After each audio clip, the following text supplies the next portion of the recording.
The episode opens with Chi Cheng lounging in his office, feet up like he's posing for a mobster edition of Better Homes and Gardens. Then, shocker, he gets a call. It's Wu Suowei asking to borrow money. I know, hold your gasps. What's even more shocking is Chi Cheng, without so much as blinking, agrees to loan him 200,000 yuan. Excuse me? Since when does Chi Cheng moonlight as a payday lender with zero interest rates? I know our boy Chi Cheng is catching feelings, but dude, at least make him work for it. Maybe he's just flexing. You know, look how important I am.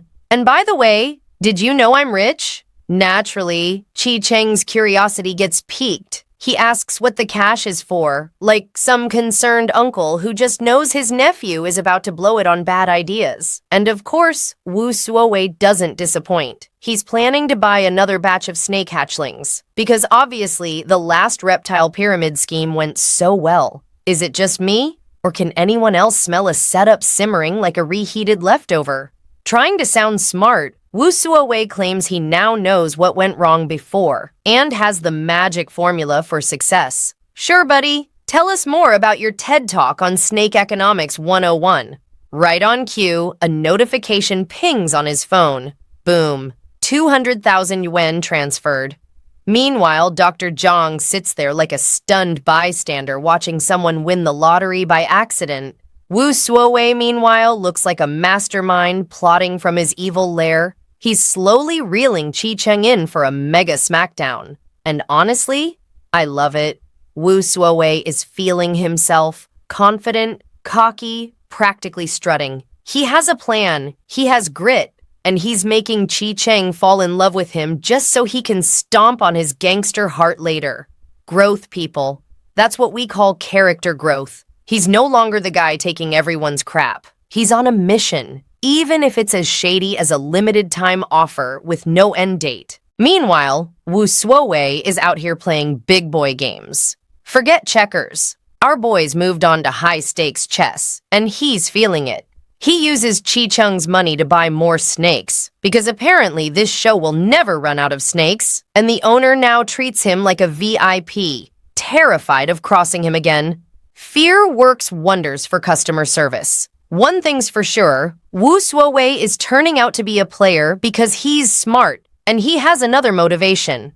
Now, what is that, hate? After sealing the deal, Wu Suowei proudly takes Chi Cheng to tour his DIY reptile ranch. And here's where things get cute.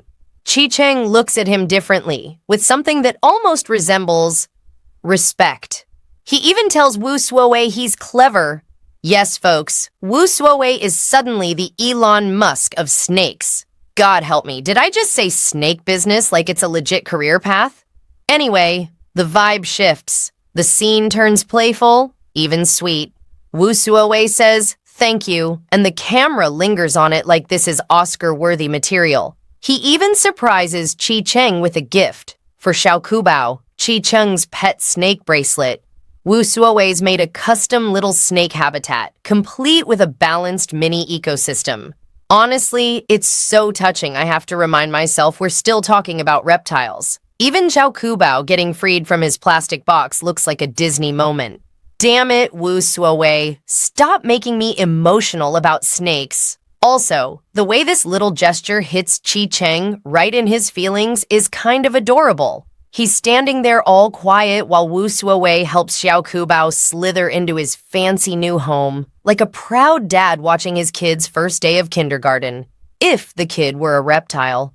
It's a surprisingly sweet moment because you can tell Chi Cheng isn't exactly used to genuine acts of kindness. The man probably considers not stabbing someone today as emotional growth. And since this is Chi Cheng, caring for him is caring for his one true love, Xiao Kubao, the snake. But here's the kicker. I have to remind myself that Wu Suowei might not be doing this out of pure kindness. Or is he? Hold on, let me think this through. Yes, Wu Suowei is absolutely furious at Chi Cheng for what he believes is a massive betrayal, screwing him over emotionally and financially with his previous jobs. But here's the twist.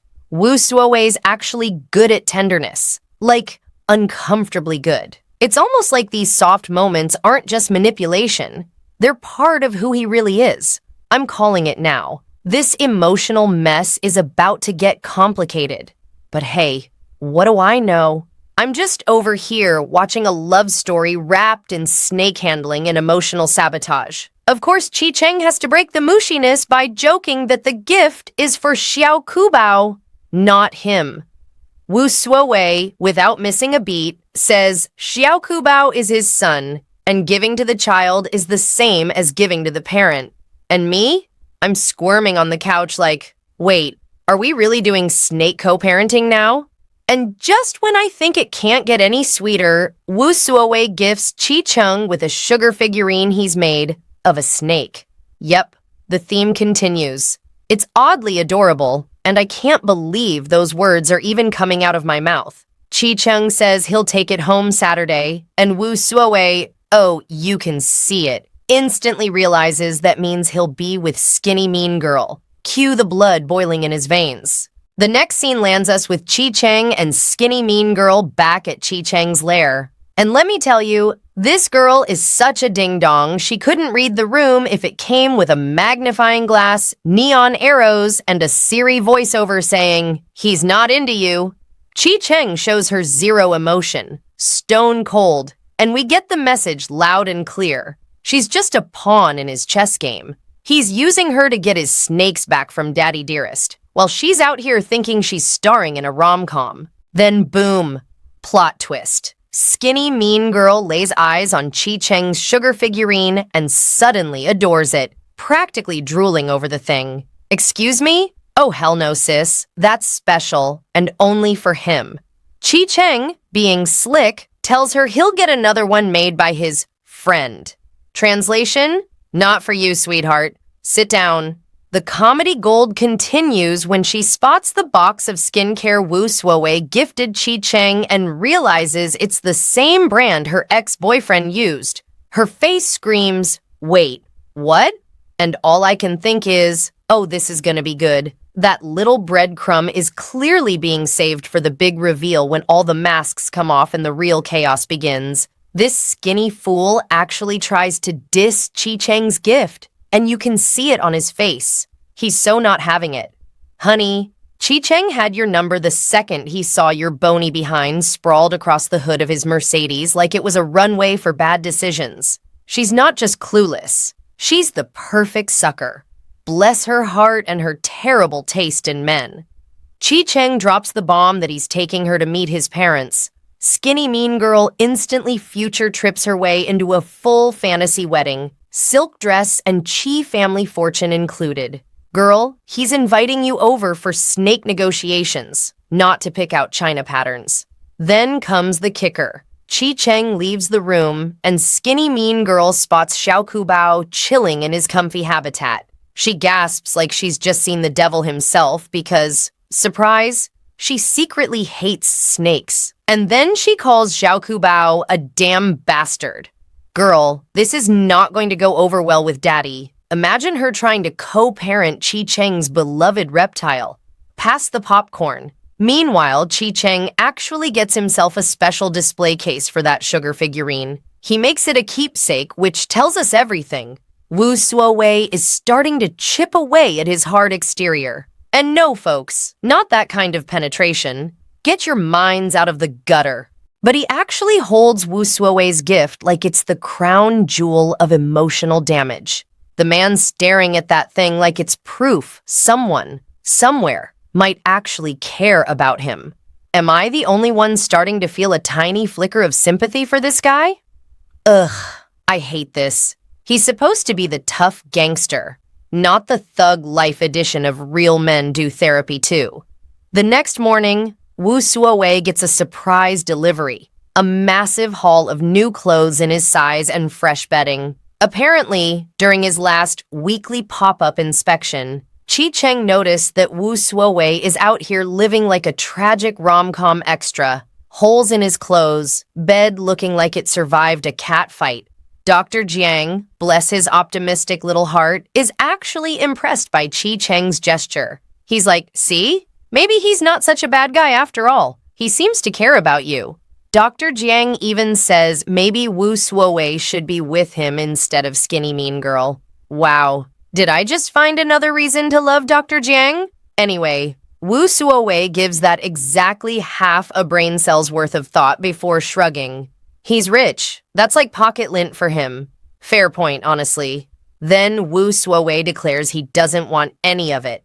Typical drama queen energy. And Dr. Jiang, being the opportunistic king he is, goes, "Cool, all new in my size. I'll take it."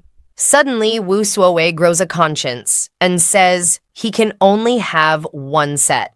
"Sir, this man has given you shelter, therapy, and free life coaching, and you're over here rationing pillowcases?" Dr. Jiang calls him stingy, accurate, fully aware of his little act.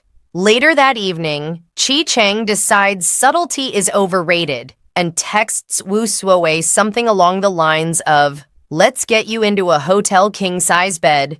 Damn, Chi Cheng. Straight to the point, are we? No flowers, no dinner, just a full-on skip to the good part. The man's not flirting. He's submitting a business proposal titled Operation Horizontal Tango. Naturally, Wu Suowei recoils in disgust, as he always does. And honestly, this isn't even the first time Chi Cheng has been this bold. Last episode, he made it perfectly clear.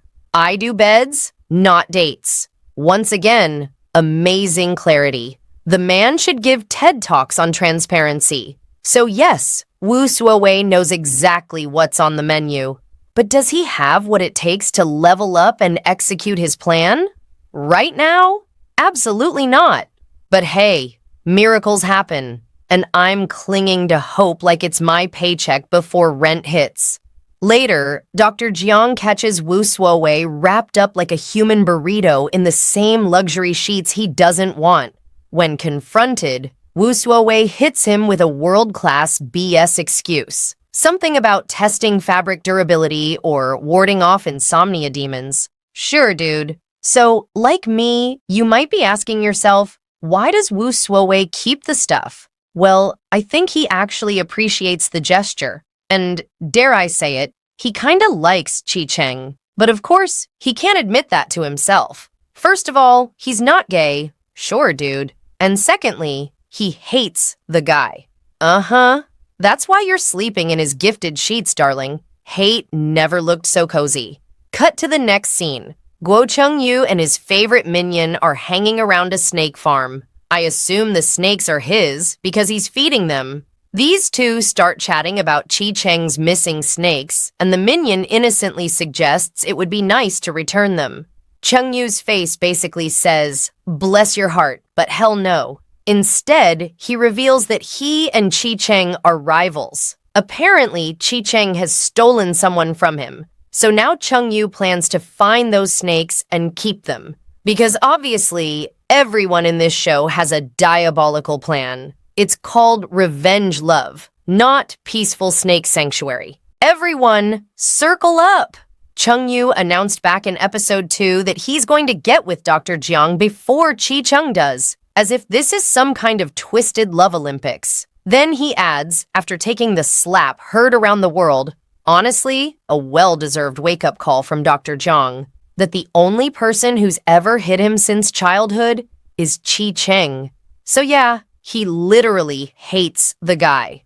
Understandable. Chi Cheng's been the top dog since diapers. Now, as for Chengyu's plan to bag Dr. Jiang, honey, unless he ditches the fuckboy starter kit and develops a personality that doesn't come with a side of emotional damage, he's got about as much chance as a snowball in hell. But hey, maybe the writers will pull a miracle.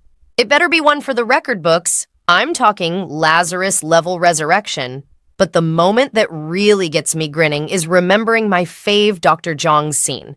You know? The one in episode 2 where he looks Chengyu dead in the eye and says he specializes in shamelessness. Iconic. The man practically has a PhD in sass with a minor in surgical precision. So if he and Chengyu ever lock horns again, you know it's Dr. Jiang walking away with the last word and probably his dignity intact. And if those two ever hook up, please, it'll be strictly by Dr. Jiang's rules, terms, and emotional contract, notarized and filed under Don't Play With Me. Finally, Chung Yu and his sidekick visit Chi Company looking for Chi Cheng's snakes. And where do they think the contraband is being stashed?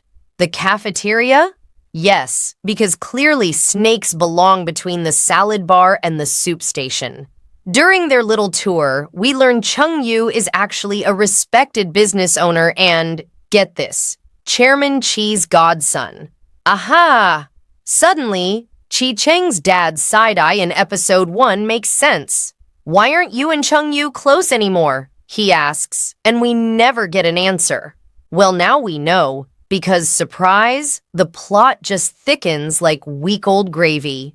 Chung Yu comes up empty at the Chi Company, but finds a container of dead white mice in the kitchen. Like, gross. This indicates that the snakes are there. Time runs out, and they have to abort the plan. Somehow, Chung Yu ends up with a cut the size of a paperclip. Surprise! Another opportunity to make a shameless run at Dr. Zhang. Dr. Zhang, tired of his crap, gets right to business. He tells Chung Yu to pull his pants down, and not in the good way, but for a tetanus shot in the ass. Chung Yu screams like a little girl. Overhearing this, minion number 1 says, "So fast." Evidently, he thinks Chung Yu's taking care of some intimate business. Of course not. There's no Barry White music playing in the background. Park scene, skinny mean girl struts through the park with her sister, bragging about her soon-to-be husband. The rich boyfriend she's totally convinced will lock it down any day now. Girl, please.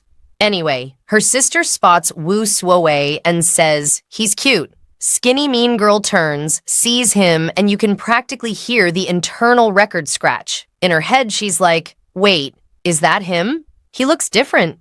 "Yeah, sweetheart. Different as in glow up powered by spite.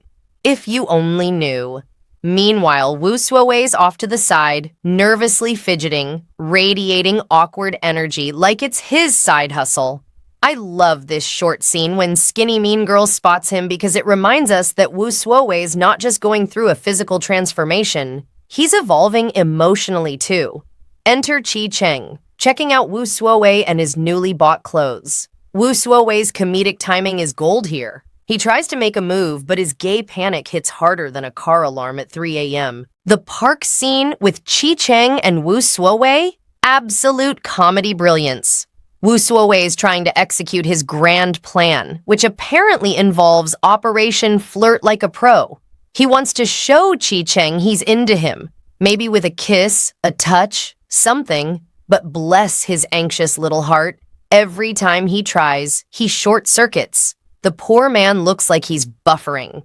Finally, miracle of miracles, they end up holding hands. Wu Suowei's instantly mortified, trying to cover his face like someone might snap a photo and ruin his reputation as a straight man in denial. But even though he's dying inside, they walk through the park hand in hand.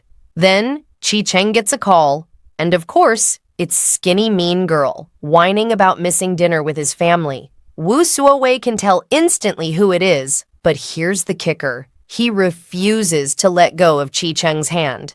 And the real plot twist? Chi Cheng doesn't let go either. This is huge. Like, milestone moment, huge. If I had even a shred of doubt about Chi Cheng catching feelings before, it's officially gone now. Later, we see Chi Cheng leaning against his car at dusk, listening to his messages. Skinny Mean Girl's voice comes through, all high-pitched and needy, complaining about their missed dinner. Chi Cheng's face? Zero emotion. The man's basically thinking, who is this woman and why is she still talking? He leaves her a casual message, something like, we'll do it another time. Translation, don't hold your breath. And that's when it hits you.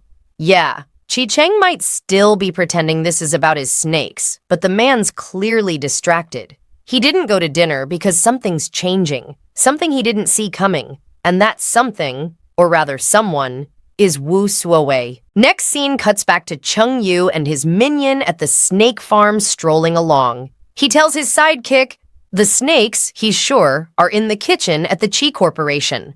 We don't get a plan, but what we get is far more exciting. Chung-yu looking down at his arm bandage and says, "It's time for a bandage change." And, oh snap, a Dr. Jong and Chung-yu collision. I can't wait for the sass and shade throwing that's coming next episode. In our final scene, Dr. Jong is pacing the clinic floor like a man waiting for his DoorDash order of chaos to arrive. And finally, Woo Suowei walks in. Dr. Jong asks how it went, and Woo Suowei, bless his delusional little heart, says, well, he proudly announces he made a move, which of course gets Dr. Jong's hopes up for something spicy. But no, they held hands. Dr. Jong looks like someone just told him spoilers for a movie he wasn't done watching. He immediately launches into teacher mode, explaining that men, unlike Woo Suowei's painfully innocent imagination, are different. Then he leans in and whispers a suggestion so scandalous that Woo Suowei practically short-circuits. The man goes full-body panic, arm flailing, voice cracking, shouting, "No way!" like someone just asked him to wrestle a live python. Please let me know in the comments what you think Dr. Jong suggested. I don't know about you, but I think it had something to do with an eggplant. But my boy Dr. Jong? Cool as ever. He delivers another hot, steaming plate of truth. Basically, what do you mean? No way. That's not an option. And also, I'm not hearing this nonsense. And honestly, I love him for it. This ending is perfection. Dr. Jong's vibe is pure playtime's over. Either poop or get off the pot. Because really, what good are all these strategies and schemes if you can't close the deal? He flat out tells Woo Suowei that men go straight for it. And yes, he means sex. If Woo Suowei isn't willing to pull the trigger, or, in this case, pull Chi-Cheng into bed, the plan's dead on arrival. Hand-holding isn't going to cut it. Basically, Dr. Jong is like, if you can't do the gay thing, then go home. I'm not here to play. Are you? And I live for that energy. So now Woo Suowei's got a decision to make. Can he do it? Can he actually bed Chi-Cheng and win his heart? Or is he just going to keep playing the straight boy version of the dating game? Dr. Jong, we're done. You've said it all. Before I jump into what I loved and maybe side-eyed a little, in this episode, let me shamelessly promote my own chaos for a second. My debut M/M romance novella, The Unintended Escort, is officially available on Amazon. If you love BL stories with emotional tension, slow burn attraction, humor, luxury settings, and two characters who absolutely did not plan to fall for each other, this might be your thing. It starts with a mistaken identity and one unexpected weekend that changes everything. And yes, the heat level is definitely not for the shy. You can grab the ebook using the link in my description below. Now, back to the drama because we need to talk about this episode. What I liked about episode 3, I love how each of our characters is getting their own glow-up arc. Our hard gangster former king of I don't catch feelings is suddenly developing emotions. And not just any emotions, actual feelings for Woo Suowei. Meanwhile, Woo Suowei is no longer the wimpy, weak doormat everyone used to wipe their emotional shoes on. Nope. That guy packed up and left the building. His plan is officially in motion, the gears are turning, and I can practically hear the revenge music swelling in the background. But can he really take Chi-Cheng down? We'll see. I've got popcorn and trust issues ready.